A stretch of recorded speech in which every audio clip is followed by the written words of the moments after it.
Welcome back to Musician's Edition. Today in our Essential Elements Mallets book, we are on number 118. Now, this piece, you can see it says at the top of the page, Performance Spotlight, right? And this is a piece that you can play as a solo along with piano accompaniment.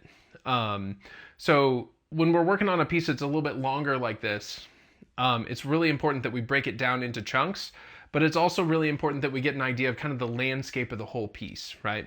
So we're gonna start by kind of looking at some broader general things, and then we'll kind of dive in and work on a couple of areas within the piece, and then we'll zoom back out and put the whole thing together, okay? So the first thing we always gotta notice when we look at a new piece of music is our key signature and our time signature. We always got to start there, right? That'll help us understand how to count the rhythms, and then it'll let us know what notes we have to use to play the piece. So when we look here at the very beginning, you'll notice that we have a B flat and an E flat in our key signature, right? So that gives us our B flat major key signature, right? That's a key that we should be very familiar with at this point. We've used it a lot in this book. And then you'll see our time signature is 4/4, which tells us that there are 4 beats in each measure, and we're counting by the quarter note, right? Also a very familiar key signature that we've used a lot in this book. So it should be nice and comfortable in terms of key signature, time signature, but it's just very important that you always are aware of those things before you start working on the piece, okay? The next thing you might notice is this multi-measure rest that we have at the very beginning of the piece, right? So you see a long kind of bar there. It kind of sort of looks like maybe a whole rest, but it's kind of stretched out, right? And then a number 4 over the top of it. So that tells us that we're going to rest for a certain number of measures, right? And the number that's written over the top is how many measures we're going to rest for, right? And so during those rests is when the other instruments are playing, right? In this case, it's when the piano is playing. So when we start the piece, we have to make sure that we're focusing on counting those measures in time, right? In tempo with the rest of the group, or in this case with the piano player. So we make sure that we come in at the right time in measure 5, right? So we're not necessarily going to practice counting this today, but when you do hopefully play this piece with a piano player, you want to make sure that you count it like this, thinking 1, 2, 3, 4, 2, 2, 3, 4, 3, and so on, all the way to measure 4, and then you'll know exactly when to play in measure 5. All right. I almost always, when I'm counting multi-measure rests, I'll just count on my fingers each measure. That way I can focus on counting the beats in my head, and then I just keep track how many measures I've gone, right? And that way I don't get confused, right? Sometimes when you're in the middle of a multi-measure rest, it's hard to keep track of how many measures you've counted because you're counting to the same number over and over, right? And so if you count like this, 1, 2, 3, 4, 2, 2, 3, 4, 3, 2, 3, 4. If you get confused, you have a reminder right here with your fingers, right? And then you'll know how many measures you've counted. And if you get a little bit confused, you have a safety net here to make sure you know how many measures you've counted, all right? You'll see we have the same thing in measure 29, right? All the way almost at the very end, right? And this one we will practice when we put the whole piece together, but we want to make sure we do the same thing. 1, 2, 3, 4, 2, 2, 3, 4, and then play. All right. The other thing we have to get, or the other couple things we have to get the landscape of, is the tempo, right?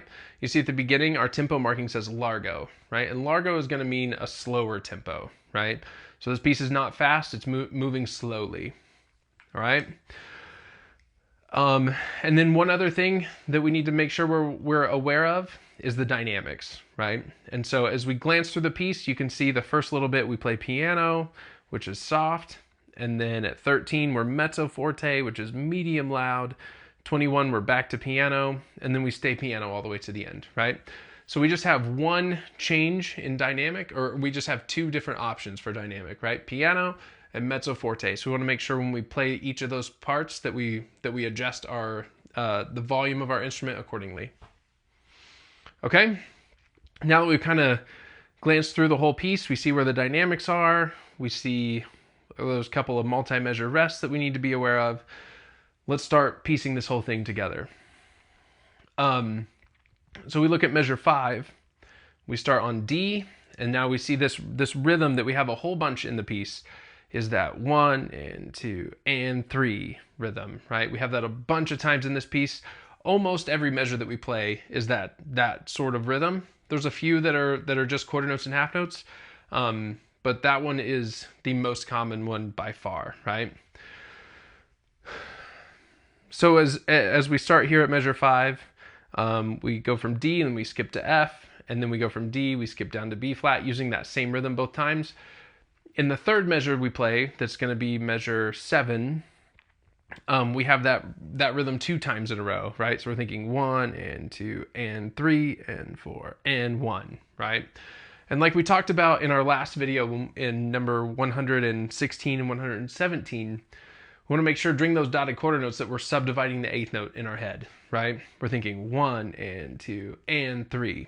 That way we can keep track of exactly where we are. We can maintain a nice steady pulse during those dotted quarter notes, and we can come in with the 8th note nice and accurately. All right? So let's try these first 4 measures. That'll take us all the way up to the half note C at the beginning, or at the end of the first line, okay? So this is starting at measure 5, using that 1 and 3 rhythm. We've got a couple of skips, and then we move by step in the second measure here. Here we go. Ready, and go, and...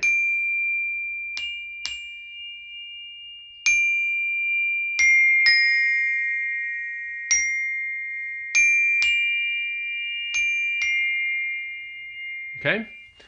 So that's the first 4 bars.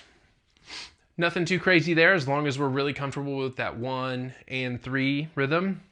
All right, so let's pick it up here at the beginning of the second line. You see we have very similar material here for the first 2 measures. And then the third measure of the second line is where it changes just a little bit. And then we have 2 quarter notes at the beginning of the measure, and then we have our 3 and 4 and 1 rhythm there, okay? So here's the beginning of the second line. That's going to take us all the way to measure 13. And ready, and go, and...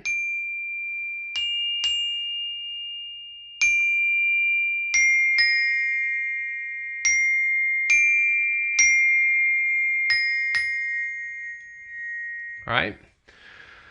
So now let's see if we can put those 2 kind of smaller chunks together. Let's start at measure 5, and we'll play all the way to 13. Okay. Now during the dotted quarter notes, we're going to subdivide, and it's also going to be important that we subdivide during the dotted half notes as well, because those last a long time, and there's a rest right after them. So we want to make sure that we keep track of where we are as those notes are ringing. Okay. Here we go from 5 all the way to 13.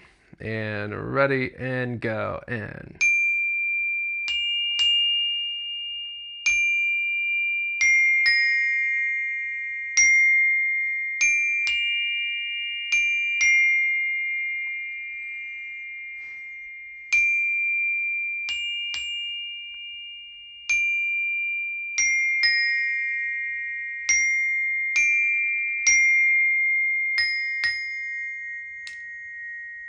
Okay?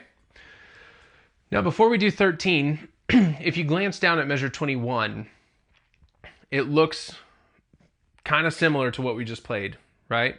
So let's try 21 and see if there's maybe some similarities here that are going to help us get through this piece a little bit faster, okay? So here's right on measure 21. It's where the dynamic goes back down to piano, so we're going to use the same amount of volume that we were using at measure 5. Okay, so here's 21. And ready, and go, and...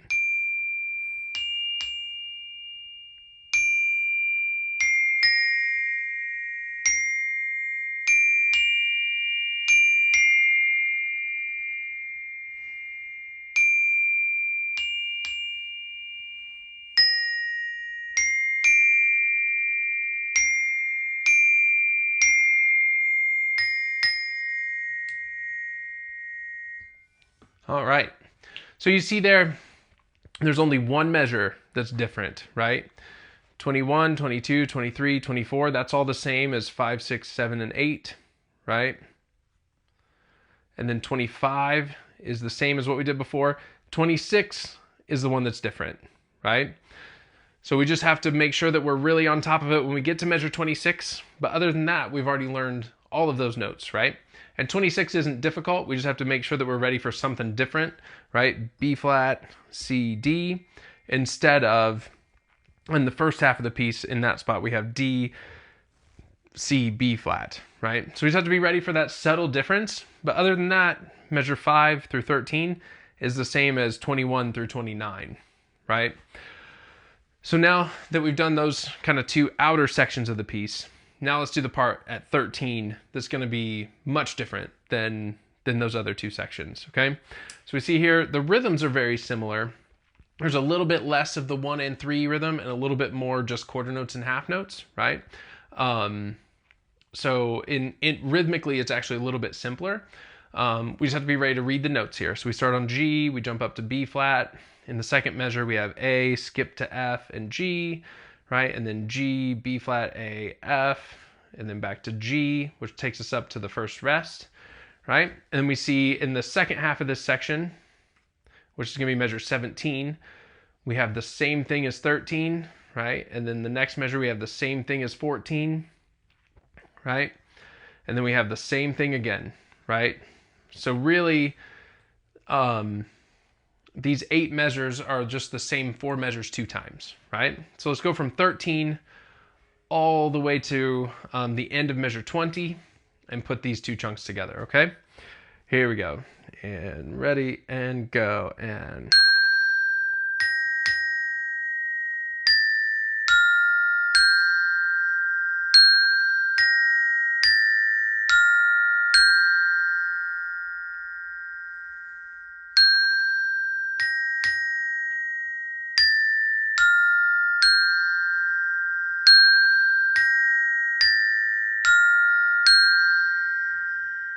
All right.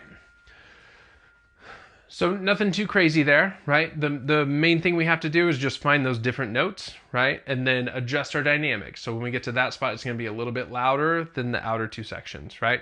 Now, the only thing we haven't done is the last 2 measures.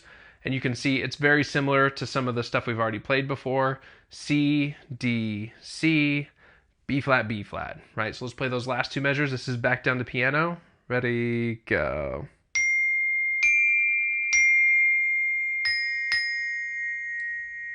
Okay, and you can also see at that multi-measure rest at measure 29, it says slower, right? So at that spot, we're going to slow down, and we're going to make sure that we're listening to the piano when we're doing this in real life, and slowing down accordingly. That way we can land on our last 2 measures nice and in tempo with the piano player. All right, so now that we've pieced it all together, let's go back to the beginning, and we'll put the whole thing together. We talked about the multi-measure rest at the very beginning. We're not going to count through that right now, but just make sure that when you do this for real, that you're keeping track of what measure you're on and then land on measure 5 nice and in tempo. All right. We're going to make sure that we're subdividing during the longer notes, during the dotted half notes, and especially during the dotted quarter notes, right? And then we're going to play a little bit louder at 13 and then bring it back down at 21. Okay. When we get to 29, we'll count through that multi-measure rest, thinking 1, 2, 3, 4, 2, 2, 3, 4, and then play the last 2 measures. Okay? So here we go. Starting at measure 5, we're going to play all the way to the end. And ready, go.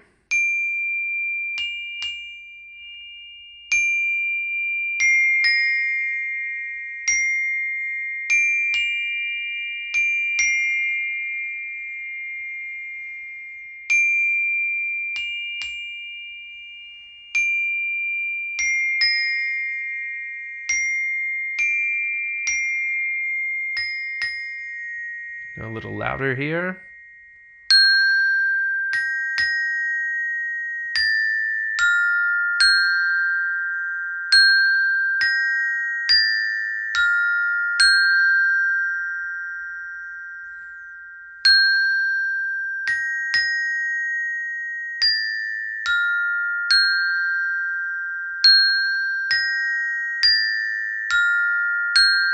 Back to piano. And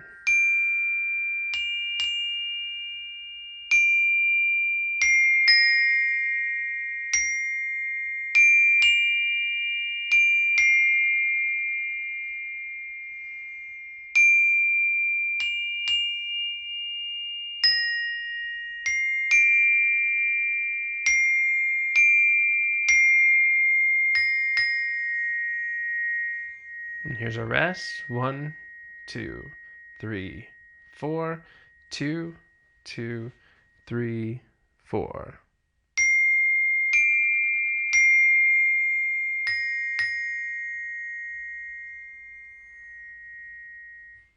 Okay, so that's number 118. Again, break it down. You can see how we got the, we started with the big picture, right? In a longer piece like this, and we kind of got the layout of the whole piece. And then we dove in and worked on the chunks and pieced it together. And then we zoomed back out and put the whole thing together, right? It's a really good way to go about breaking these down and then building them back up.